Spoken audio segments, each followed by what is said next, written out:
This is Revathi. Welcome to అందమైన కథల పొదిరిల్లు. నా తనువన ప్రాణం నీకే ఎపిసోడ్ నెంబర్ 247. మోహన్ వెలిగించిన దీపం కూడా ప్రకాశవంతంగా వెలుగుతుంటే ఆర్య, శ్రేయ మనసులో ఇంకా భయం పట్టుకుంటుంది. పెద్ద పూల చెట్టు కింద ఉన్న ఆ అమ్మవారి విగ్రహం వచ్చిన భక్తుల్ని ఆశీర్వదిస్తున్నట్టుగా కనిపిస్తుంటుంది. అర్జున్ దంపతులు కూడా కూతురుతో కలిసి వెళ్ళి వాళ్ళ మనసులో ఉన్న కోరికలు ఆ అమ్మవారికి చెప్పుకొని దీపారాధన చేస్తుంటారు. ఇంకా కళ్యాణ్, మైథిలి పూజ మీద కూర్చొని ఉంటే క్రాంతి, సూర్య వాళ్ళ దగ్గరే ఉంటారు. ఇక సాక్షి, మోహన్ వెలిగించిన దీపం అమ్మవారి ముందు అలా ప్రకాశవంతంగా వెలుగుతుంటే శ్రేయ కలలో కన్నీళ్ళొస్తుంటాయి. శ్రేయ అక్కడ ఉండలేక కన్నీళ్లు పెట్టుకుంటూ పక్కకు వెళ్తుంటే ఆర్య వెళుతున్న తనని బాధగా చూస్తూ శ్రేయ అంటూ తన వెంట వెళ్తుంటాడు. శ్రేయ అక్కడి నుండి కాస్త దూరం వచ్చి అక్కడ పెళ్ళిళ్ళు జరుగుతున్న వాళ్ళకి కాస్త దూరంలో ఎదురుగా నిలబడి దుఃఖం ఆగనట్టుగా కన్నీళ్లు పెడుతుంటే ఆర్య అక్కడికొచ్చి, ఏంటి శ్రేయ అంతగా కన్నీళ్లు పెడుతున్నావు అని అడుగుతాడు బాధపడుతూ. అమ్మవారు కూడా నన్ను కరుణించడం లేదు ఆర్య. వాళ్ళిద్దరూ పెళ్లి చేసుకోవాలని కోరుకుంటూ అమ్మవారి ముందు దీపం వెలిగిస్తే అమ్మవారు వాళ్ళ కోరికని తీరుస్తున్నట్టుగా వారి దీపాలు ఎలా వెలుగుతున్నాయో చూసావు కదా! త్వరలో మోహన్‌కి, సాక్షికి పెళ్ళవుతుంది. ఇక నా జీవితం ఎప్పటికీ పని మనిషిలా ఉండిపోవడమే అని కన్నీళ్లు పెట్టుకుంటూ చెప్తుంది.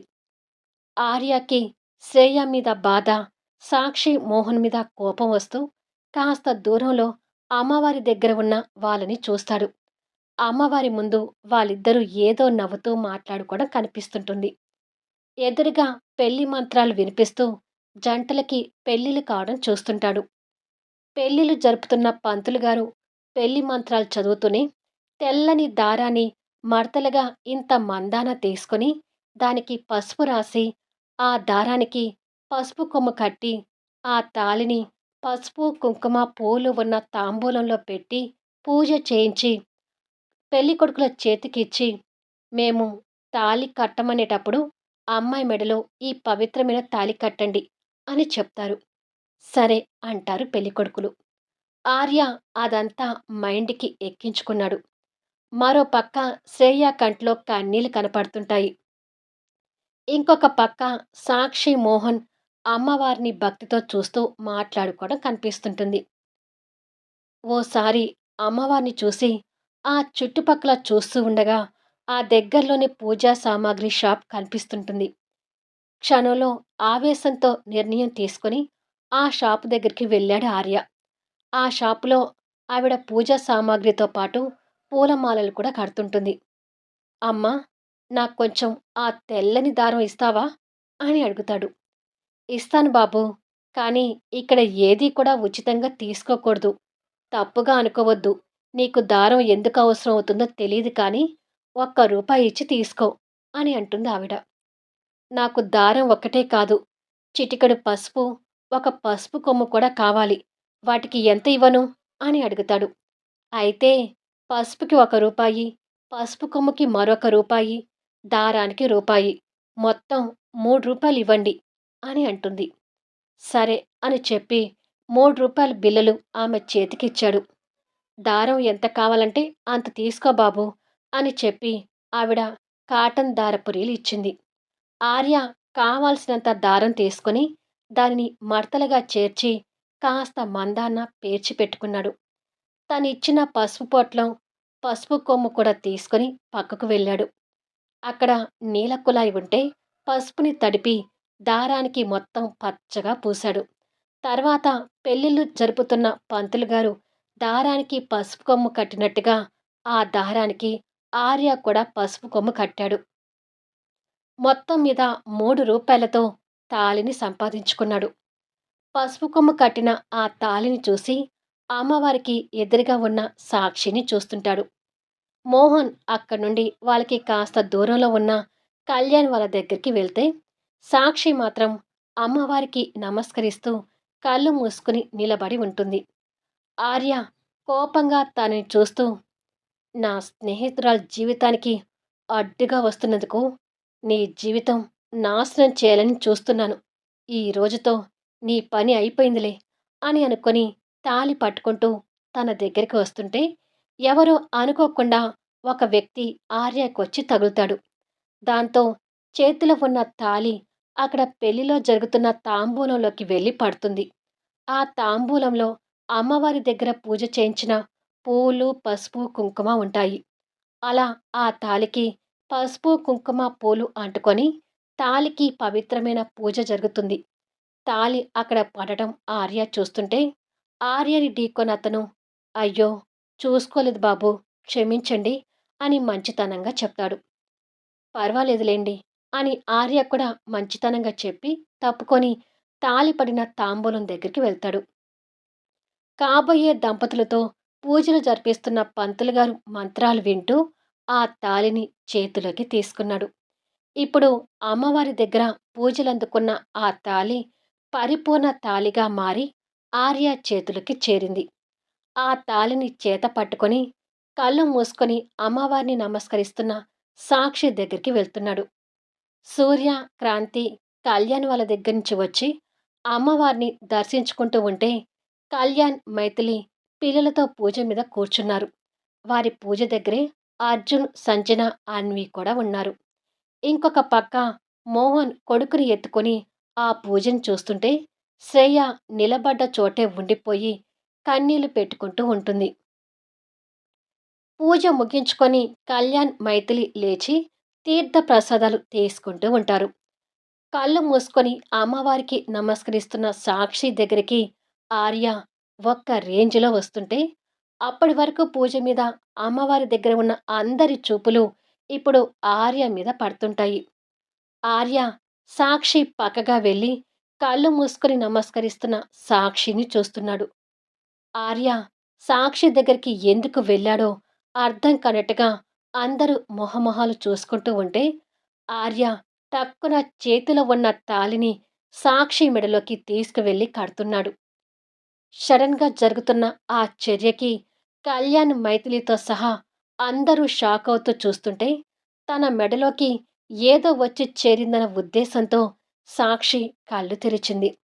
ఎదురుగా ఆర్య పసుపు కొమ్ము కట్టిన తాళి తన మెడలో కట్టడం చూసి సాక్షి ఒక్కసారిగా కొయ్యబారిపోయింది.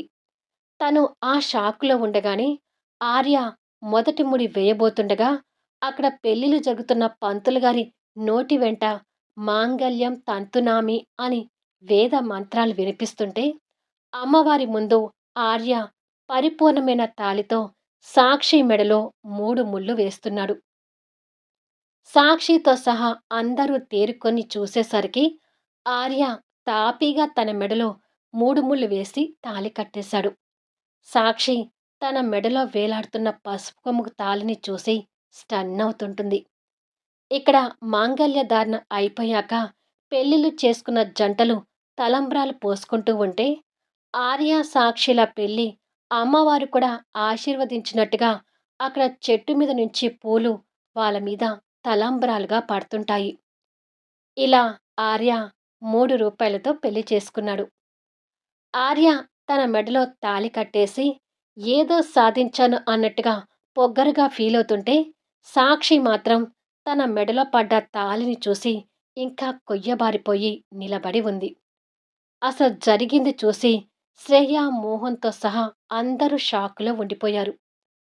ఇదేంటి ఆర్య ఇలా చేశాడు అని శ్రేయ అనుకుంటూ ఉంటే, కళ్యాణ్ ఆ షాక్ నుండి తేరుకొని ఆర్య మీద కోపం తెచ్చుకుంటూ చేతిలో ఉన్న పాపని పక్కనే ఉన్న మైథిలికిచ్చి, "ఆర్య, ఏంటి నువ్వు చేసింది?"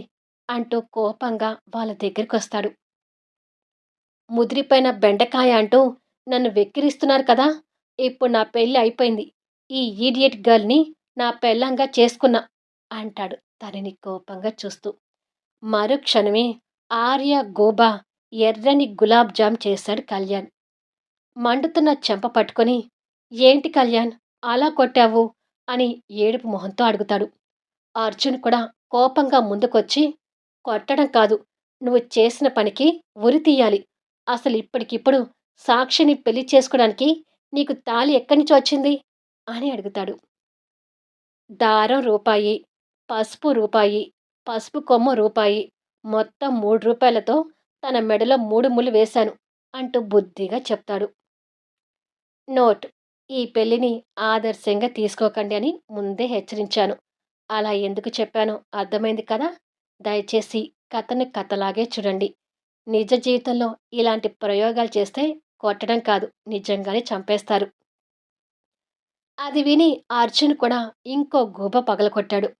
అబ్బా! కొత్త పెళ్ళికొడుకుని అలా కొడుతున్నారేంటి? అంటాడు ఆర్య మండుతున్న 2 బుగ్గల మీద చేతులు పెట్టుకొని. అయ్యో ఆర్య! అంటూ శ్రేయ జాలిపడుతుంటే మిగతా అందరూ ఆర్యని కోపంగా చూస్తున్నారు. అసలేంటి ఇలా చేశాడు? అని క్రాంతి అంటుంటే, రూ. 3తో పెళ్లి చేసుకోవచ్చని నాకిప్పుడు కొత్తగా అర్థమైంది అంటాడు సూర్య. ఇక అందరూ సాక్షి నిర్ణయం ఏంటా అని సాక్షి వైపు చూస్తుంటే, ఇక అప్పటి వరకు కొయ్యబారిపోయిన సాక్షి ఇక తన ఒరిజినాలిటీని బయటకు తీసుకొస్తూ, వాళ్ళు కొట్టిన దెబ్బలు ఇంకా సరిపోవురా! నేను ఏకంగా చంపేయాలి అంటూ సాక్షి ఏకంగా ఆర్య గొంతు పట్టుకొని నొక్కుతుంటుంది. అయ్యో ఆర్య! అంటూ శ్రేయ ముందుకు వెళ్ళబోతుంటే, ఆగు! అంటూ కొడుకుని ఎత్తుకొని ఉన్న మోహన్ శ్రేయ చేయి పట్టుకుని ఆపి, ఆర్యకి అంతే కావాలి అన్నట్టుగా ఆర్య వైపు కోపంగా చూస్తుంటాడు. సాక్షి ఉన్న కోపంలో ఆర్యాని చంపేసేటట్టుగా గొంతు నొక్కుతుంటే, వామ్మో! నా కొత్త పెళ్ళాం నుంచి నన్ను కాపాడండి అంటూ ఆర్య కేకలు పెడుతుంటాడు. అందరికీ ఆర్య మీద కోపం వస్తూ ఆర్యని కాపాడటానికి ఎవ్వరూ ముందుకు అడుగు వేయడం లేదు. శ్రేయ వెళ్ళి కాపాడాలని చూసినా మోహన్ వెళ్ళనివ్వకుండా తన చెయ్యి గట్టిగా పట్టుకున్నాడు. ఆర్య చేసిన పనికి సూర్య, క్రాంతి, మైథిలి, రాములమ్మ, సంజన కూడా కోపంగా చూస్తున్నారు. ఇంకా చెర్రీ, అన్వికైతే అర్థం అయ్యి అర్థం కానట్టుగా వింతగా చూస్తున్నారు. సాక్షి చేతుల నుంచి ఆర్యని కాపాడటానికి ఎవ్వరూ ముందుకు రావట్లేదు గానీ, అక్కడ అదంతా చూసిన పూజారి గారు అక్కడికొచ్చి, ఆగమ్మా! ఆవేశపడకు అంటూ వాళ్ళ దగ్గరికొచ్చారు. ఆర్య తన నుండి బలవంతంగా విడిపించుకొని నొప్పి పట్టిన గొంతుని సర్దుకుంటూ, దొంగ మొహంది, నిజంగానే నన్ను చంపాలని చూస్తుంది అని మనసులో తిట్టుకుంటాడు. ఈ బాబు ఆవేశంలో నీ మెడలో తాళి కట్టినా మీ పెళ్ళి అమోఘమైన గడియల్లో ఈ అమ్మవారి సమక్షంలో జరిగిందమ్మా అంటాడు. అంటే ఏంటి పూజారి గారు? ఇప్పుడు ఈ పెళ్లిని తను అంగీకరించాలా? అని అడుగుతాడు మోహన్. అంగీకరిస్తే అన్ని విధాలా మంచిది అంటాడు పూజారి గారు. పూజారి గారి మాటలతో అందరూ ఆలోచనలో పడితే ఆర్య మాత్రం నిర్లక్ష్యం వహిస్తూ, తొక్కలే, జరిగింది పెళ్ళే కాదు, ఇదసలు నా పెళ్ళామే కాదు. మోహన్ నుంచి తనని దూరం చేసి శ్రేయ జీవితాన్ని కాపాడడం కోసం ఏదో తన మెడలో తాళి కట్టేశాను అని మనసులో అనుకుంటాడు. ఇక్కడ అందరూ పూజ ముగించుకొని వెళ్ళి ఏదైనా ఉంటే తర్వాత మాట్లాడుకోండి. అమ్మవారి ముందు ఇలా దెబ్బలాడటం మంచిది కాదు. కానీ ఒక్క మాట, అమ్మవారి ఆశీర్వాదంతోనే వీళ్ళ పెళ్లి జరిగిందని అందరూ భావిస్తే మంచిది. ఈ నూతన వధూవరుల చేత కూడా అమ్మవారి ముందు మరొకసారి దీపం వెలిగించి ఇద్దరి చేత పూజ ముగించి తీసుకువెళ్ళండి అంటూ పంతులు గారు అందరినీ ఉద్దేశించి చెప్పి వెళ్ళాడు. మైథిలి కంగారు పడుతూ కళ్యాణ్ దగ్గరకొచ్చి, ఇప్పుడు ఏం చేద్దాం కళ్యాణ్ అని అడుగుతుంది. సమాధానంగా కళ్యాణ్ వాళ్ళిద్దరి వైపు చూస్తాడు. 2 గూబలు పగలగొట్టుకున్న ఆర్య ఏదో సాధించినట్టుగా గాలిలోకి చూస్తూ నిర్లక్ష్యంగా ఉంటే, సాక్షి మాత్రం కంగారు పడుతూ మోహన్ వైపు చూస్తుంది. తను అలా మోహన్ వైపు చూడటం ఆర్య గమనించి తనని కోపంగా చూస్తున్నాడు. మరికొద్దిసేపటికి సాక్షి అమ్మవారి ముందు దీపారాధన చేస్తుంటే, రేయ్! అలా గుడ్లు వెళ్లబెట్టి చూస్తున్నావేంటి? నువ్వు కూడా తనతో కలిసి దీపారాధన చెయ్యి అంటాడు కళ్యాణ్ అదే కోపంతో. అంటే వాళ్ళ పెళ్లిని ఇప్పుడు మనం అంగీకరించినట్టా? అని అడుగుతుంది శ్రేయ. ముందు వాళ్ళని దీపారాధన చేయనివ్వు. ఏదైనా ఉంటే తర్వాత మాట్లాడుకుందాం అంటాడు కళ్యాణ్. కానీ ఆర్య మనస్ఫూర్తిగా తనని పెళ్లి చేసుకోలేదు కాబట్టి తనతో కలిసి దీపారాధన చేయటానికి ఆర్య మనసు ఒప్పక అలాగే కొయ్యలాగా నిలబడి ఉంటే, ఏంటి ఇంకా చూస్తున్నావు? కానివ్వు అంటూ అర్జున్ ఆర్య మెడ వంచి తీసుకువెళ్ళి సాక్షి పక్కన కూర్చోబెట్టాడు. అబ్బా! ఇప్పుడు నేను ఈవిడతో కలిసి దీపారాధన చేయకపోతే వీళ్ళు నిజంగానే నన్ను చంపేసేలాగా ఉన్నారు అని మనసులో తిట్టుకొని తనతో కలిసి దీపారాధన వెలిగించడానికి రెడీ అయి తన వైపు పొగరుగా చూస్తున్నాడు. మెడలో పచ్చని దారంతో కొత్త కలతో కనిపిస్తున్న సాక్షి ఆర్యాని మింగేస్తున్నట్టుగా చూస్తుంటుంది. ఇద్దరు దీపారాధన చేసిన తర్వాత మిగతా నవదంపతులు ఎలా అయితే పూజ చేస్తున్నారో వీళ్ళ చేత కూడా అలా పూజారి గారు పూజ చేయిస్తుంటారు. ఆ క్రమంలో ఆర్య నిర్లక్ష్యంగానే సాక్షి పాపిట్లో కుంకుమ కూడా దిద్దాడు. కొద్దిసేపటికి ఆ పూజ అయిపోయిన తర్వాత ఇక మేము వెళ్ళొచ్చా పూజారి గారు అని అడుగుతాడు ఆర్య, తనతో కలిసి ఉండడం ఇష్టం లేక. లేదు బాబూ, మరొక ముఖ్యమైన పూజ ఉంది, అది ముగించుకొని వెళ్ళాలి అంటాడు పూజారి గారు. ఇంకా ఏం పూజ అంటాడు నిర్లక్ష్యంగా. పెళ్లి చేసుకున్న నవవరుడు అగ్ని మీద నడిచి పూజ ముగించాలి అంటాడు పంతులు గారు. అగ్ని అంటే అమెరికా కుర్రోడికి అంతగా అర్థం కాక దేని మీద నడవాలి అంటూ ప్రశ్నార్థకంగా అడుగుతాడు. పెళ్లి జరిగిన భర్తలందరూ భార్య మీద ప్రేమతో భార్య క్షేమం కోరుతూ అక్కడ నిప్పుల గుండంలో నడవాలి. అదిగో అక్కడ అందరూ నడుస్తున్నారు చూడు అంటూ పూజారి గారు అటువైపుగా చూపిస్తాడు. ఆర్య అటువైపు చూసేసరికి పెళ్లి చేసుకున్న పెళ్లి కొడుకులందరూ అక్కడ నిప్పుల్లో నడవడం కనిపిస్తుంటుంది. మళ్ళీ నెక్స్ట్ వీడియోలో కలుద్దాం. ఇప్పుడు ఆర్య పరిస్థితి ఏంటి? సాక్షిని భార్యగా ఒప్పుకుంటాడా? కాదు పొమ్మంటాడా? ఈ ఇద్దరి మధ్య ఇకపై ఎలాంటి సన్నివేశాలు రాబోతున్నాయి? తెలుసుకోవాలి అంటే అద్భుతమైన కథనంతో ఆసక్తికరంగా సాగిపోయే కథా వీడియోస్ని మిస్ కాకుండా చూడండి. కథ నచ్చితే లైక్ చేయండి, కామెంట్ షేర్ చేయండి, సబ్స్క్రైబ్ చేసుకుని ఛానల్ షేర్ చేస్తూ సపోర్ట్ చేయండి. Thanks for listening.